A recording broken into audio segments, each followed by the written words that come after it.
Dans une interview à Combini, Michael Youn est revenu sur sa rencontre avec Isabelle Funaro, lors du tournage de Mauvaise foi nocturne en 2007.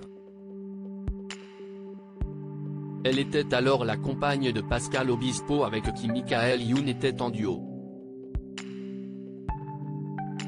À l'occasion de la sortie de sa nouvelle comédie, BDE, Bureau des étudiants, dont il est le réalisateur et qui est disponible sur Prime Video, Michael Youn a accordé une interview à Combini.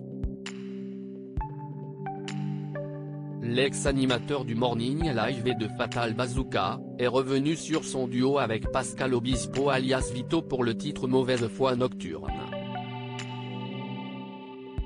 Il s'agissait d'une parodie du titre Confession nocturne de Diams et Vita sorti en 2007.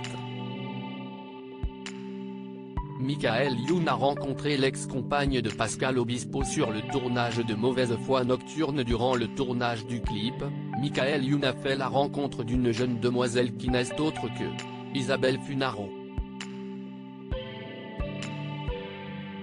Celle-ci était alors la compagne de Pascal Obispo avec qui elle avait eu un fils, Sean, né en 2000.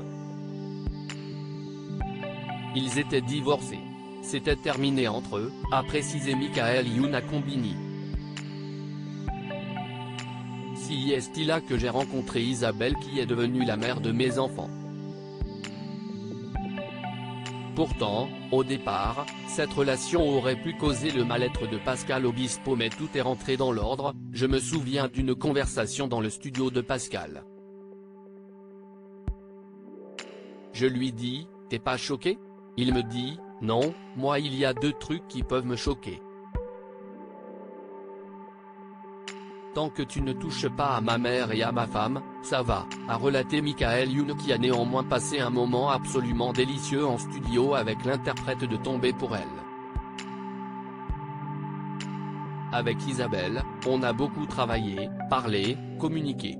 Avec sa compagne Isabelle, Michael Youn est devenu papa de 2 enfants dont une fille, Seven, 11 ans et demi, et un garçon, Stellar, 3 ans.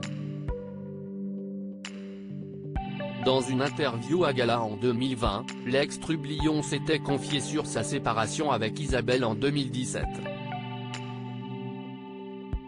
Cette rupture l'avait même inspiré le film Divorce Club sorti en 2020, c'était dur, a-t-il reconnu. Avec Isabelle, on a beaucoup travaillé, parlé, communiqué. Au bout de 10 ans de vie commune, on se dit des choses crues sur ce qui marche et ce qui ne marche plus. Depuis, les deux tourtereaux ont retrouvé une relation plus sereine et plus harmonieuse. À lire aussi Je voulais défoncer toutes les portes, Michael Youn se confie sur son côté trublion, bien éloigné des rêves bourgeois de ses parents.